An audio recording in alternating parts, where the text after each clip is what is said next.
Is it because women can't do those things? They're not good at it? They don't know how to move a chair, open or close a door?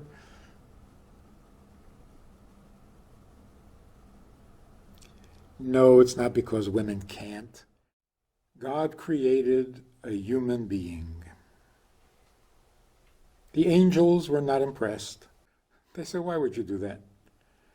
Human beings are so fickle. Can't be trusted.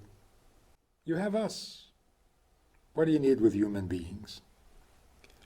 So God said, thank you for your advice, but he went ahead and he had created man. And the first human being was male and female. Like two sides to a coin. Male on one side, female on the other. Then, of course, God puts this person to sleep, separates them into two people, and now you have male and female independent beings. What is the significance of all of that? We find, for example, the entire world, the universe, even the heavenly worlds, are composed of passive and active elements. Passive and active are both forms of influence. You can influence the world actively, or you can influence the world passively. So passive doesn't mean ineffective. Passive means having a powerful effect without moving. What does that mean?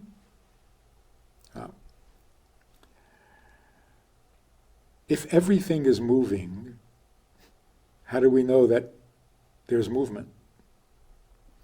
How do you measure movement if everything is moving? In order to have movement, there's got to be one thing that is stationary. That stationary something makes everything else real. Without it, all movement would be chaos. Immeasurable, imperceptible. We wouldn't even know we're moving. In the atom, for example, you have the electron that never stops moving, and then you have the neutron that won't budge, keeps it all stable. So which element is more crucial, more necessary for existence? The active or the passive? It's a good question. And you can argue both sides. The bottom line is, they're both necessary. One without the other would not work. God is eternal. History, existence, in constant motion. So male and female can be understood as active and passive. Which has a stronger effect? It's a pointless argument. One without the other does not work.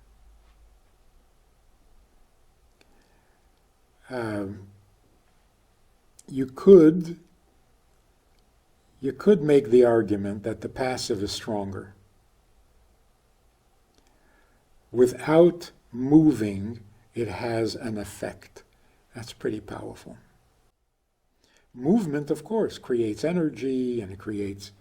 Sure, that's not so impressive. So the electron, always moving, can get a little annoying. Like, can you settle down for a minute? I want to talk to you. No, he's too busy. He's going. He's moving.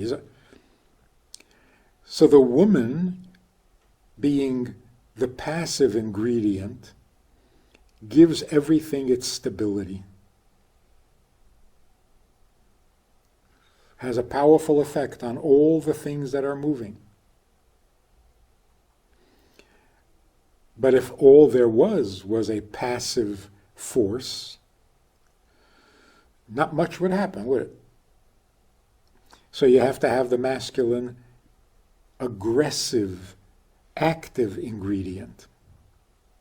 But aggressive, of course, doesn't mean violence.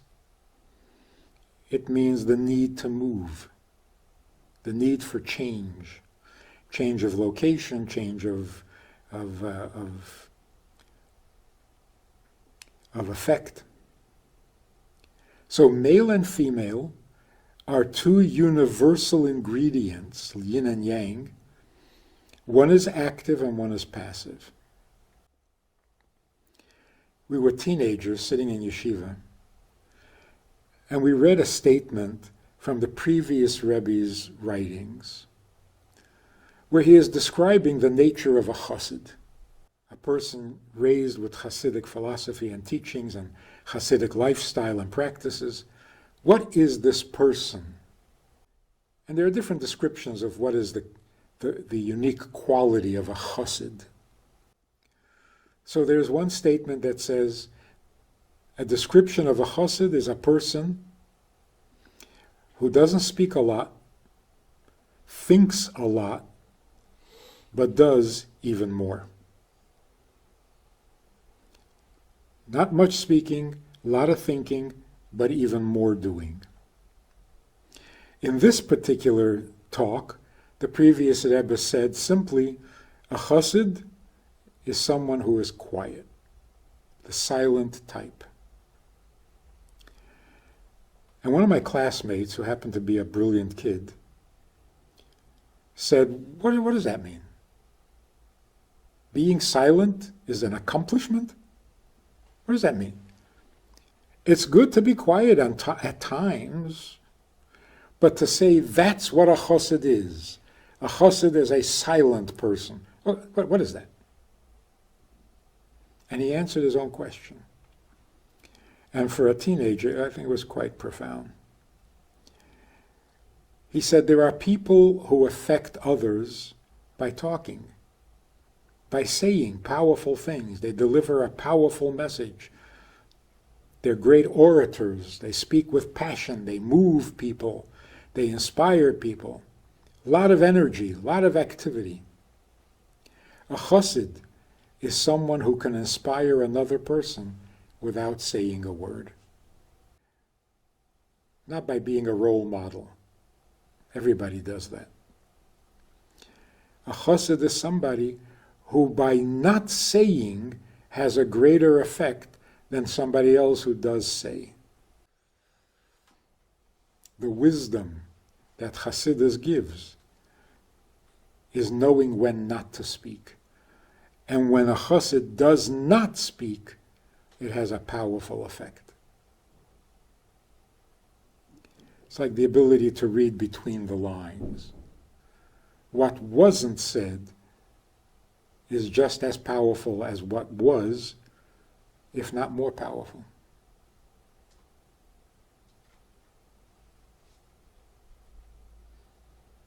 That is the power of the passive. So, what is the male psyche, identity, and role? We are all here to fulfill God's plan. God's plan is that earth, the lowest of all creations, should become the highest, so that God can feel more at home in the lowest world than he does in the highest world. And that is through putting into action God's commandments, God's needs. Making the world comfortable for God means get the world, the universe, to march in step with God's need. How do we do that? There's a male method and there's a female method. The male method is active. Active implies take responsibility and bring about a change. Active is also called aggressive. If you're doing something to bring about a change, that's aggression. If you leave things as they are, that's non-aggression. Of course, it has nothing to do with violence or destruction. So aggression means things the way they are not good enough, do something to make it better. In a marriage, the role of the husband is whatever needs to be changed, whatever needs to be improved, I'm responsible. I'm the one who makes it happen by taking action.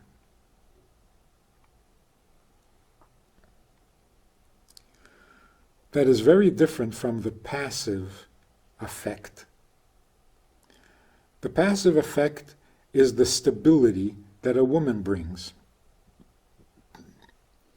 The woman is not focused on what needs to be fixed, what needs to change, what is not acceptable. The woman's focus is on what is already good, what is acceptable, what is right, and it needs to be nurtured. So it's not changing, it's not rejecting, it's not replacing. It's nurturing what is there. And for that, no activity is necessary. You can do that without lifting a finger, without saying a word. You provide the ballast, you provide the stability, and everybody clings to you. That's called nurturing. Of course, there is a female element within the male and a male element within the female. So a retired male, a grandpa, becomes a little more feminine. Grandpas don't have to run around and do stuff. They just sit there handing out candies.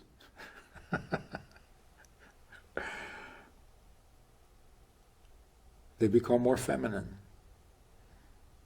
Jacob, at some point in his life, after all the trials and tribulations, finally wanted to settle down.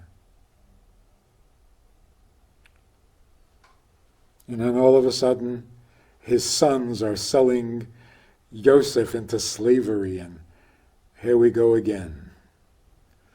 So when Jacob thought, okay, finally I can settle down. Esau is not out to kill me anymore. I'm married, I have children, I have a family. I can settle down now. I'm not competing with my father-in-law who's trying to steal me blind. Life is going to be comfortable now. And God said, comfortable? Not yet. There's more work to be done. So Yaakov felt that he was ready for his feminine side. But not yet. The last 17 years of Yaakov's life happened to be in Goshen, in Egypt. That was the feminine years of his life. He had a powerful effect on his children and grandchildren and all future descendants. But it was passive.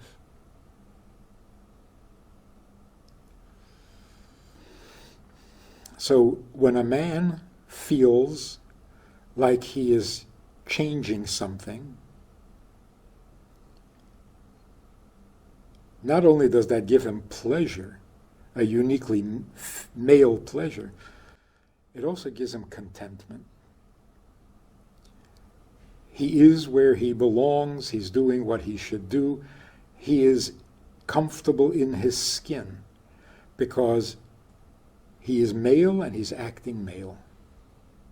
There's no satisfaction There's no contentment if you don't feel like you are living in your own skin. So, although there are some exceptions, as a rule, the pleasure that a man gets is from having accomplished, from having brought about some change. And therefore he notices what needs to be changed. It's a bit critical, but if you're not going to notice what needs fixing, then how are you going to live up to your identity? So men always notice, this needs fixing, this needs improvement, this needs to stop, this needs to start. And that's why they get all the headlines. For most of history, men got all the headlines. Because action gets attention. And men were the active ones. Not because they were told to be, because they have to be. That's their psyche. So when a man gets married, he is taking on the responsibility to make sure that everything goes right, and that whatever needs adjustment, he'll do that. He'll accept that as his responsibility. So the woman is the stable part of the equation. A woman doesn't have to achieve anything by acting, by pursuing, by aggressive means. She can, not only she can, but she does achieve just as much without having to say or do anything. Just by her stable nature, by her focus on what is already right and good. That gives her the greatest pleasure and the greatest satisfaction. To be true to yourself has always been an important principle, right? Why not true to your gender as well? If you can be true to your gender, you are being true to yourself, fully. And anytime you're true to yourself, you achieve a certain contentment, which is what we're lacking today. Nothing brings contentment. We do, we go, we come, we travel, we experiment, we do whatever we can, we do whatever we want, and nothing satisfies. More, or just frustrated and give up. Nothing's working. We need to be true to ourselves. So, the worst feeling for a husband or a man in any position is the feeling that his services are not necessary. We don't need you. The pink slip. You're being laid off. Isn't that good news? You can go home and rest and... No, it's not good news. It's terrible news. It means we don't need you. That is the worst thing for a man to hear. You're not necessary. That is devastating. And that's why men always wanted to carry a woman's bag, open the door for her, help her on with her coat, even pull the chair out for her to sit down. Is it because women can't do those things? They're not good at it? They don't know how to move a chair, open or close a door?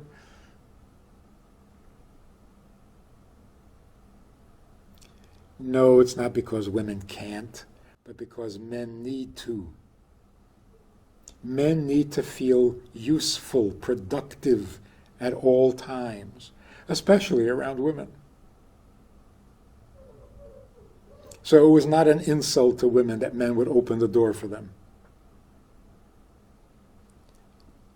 It's a masculine and valuable trait. Wherever I am, what can I do for you? Well, nothing dramatic going on. Okay, can I at least open the door for you? That's good for my male psyche. And no, I don't think I'm a hero for doing it. I just think I'm a little useful. And that's all I need to know, is that I'm useful. My services are necessary and appreciated. A woman, on the other hand, has no such need. The worst thing for a woman is that she's taken for granted. Yeah, of course. See, a man needs to know that he's useful because he may not be. A woman knows she's valuable, but she hates it when you take that for granted. Women are not begging for compliments. They know what they are, unless you mess them up. But a healthy woman knows. She's the most stable thing in town. She is the bedrock of her family. She just hates it when you take that for granted. Go talk to your mother. She'll take care of it. She will take care of it. But your casual attitude is offensive. So the worst thing you can say to a woman is, yeah, here's breakfast, okay? That's not nice. A woman needs to be appreciated, identified. Making women invisible is the worst thing you can do for her. So there are different needs, different realities, different psyches. Which one is more important? Oh, don't go there. If you're a man, she's more important. And if you're a woman, he's more important. That's just being nice. And realistic. Because to him, she is more important. And to her, he's more important. Because you always appreciate what you can't do yourself. So no matter what your talents are, if somebody has a different talent, you appreciate it. You admire it. You comment about it. You don't take it for granted.